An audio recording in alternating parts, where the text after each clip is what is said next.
Hey, what's going on, everybody in 812 land? It's Chavez. How you guys doing?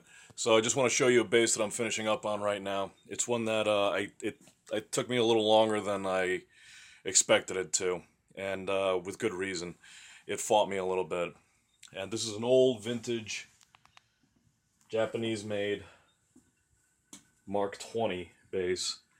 I wish I could give you more background history on these instruments. Unfortunately, I'm just not well versed in them. But all I can say is that this guy is about over 35 years old, I'd say, somewhere around that neighborhood. Built late 70s, early 80s. Big problem with this guy was that the whole finish was just marred and chipped and whatever. So I did a lot of fill here, here.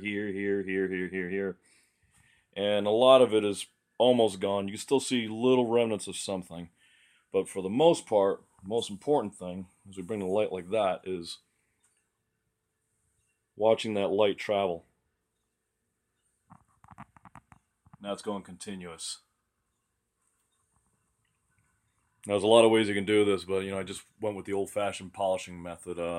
Basically diamond style rouge. So starting from one wheel to another wheel to another wheel, and all the way until we get to this nice point, and it looks gorgeous. So the other thing too, which is really special about this bass, is that the fretboard was defretted. All right, so the frets were pulled out, and lines were installed. Now, what makes this really special is that the person that did this about 30 years ago, if I'm correct, was Mr. Giuliano himself. Now, in the Westchester, White Plains area of New York, this guy was a legend. All right. He was also known as one heck of an asshole, but with good reason, because he was sick and tired of dealing with people being idiots. But he did impeccable work. This neck, for as long as it's been like this defretted, still had that playability of like micro action, to the point that literally this was playing like a shredder Ibanez height, or if you're into like Yngwie Malmsteen, like that, but for a bass. I mean, just incredible. The only bad spot was right about here. All those years. I mean, just that's how good this man had worked this fingerboard. So, out of respect to the old man, and also just to prove a point for me, was I took a lot of time getting this board. I didn't do much in terms of leveling. I just made sure that I just took out this little spot in here. And then it turned out there was a few little spots here, but nothing really major.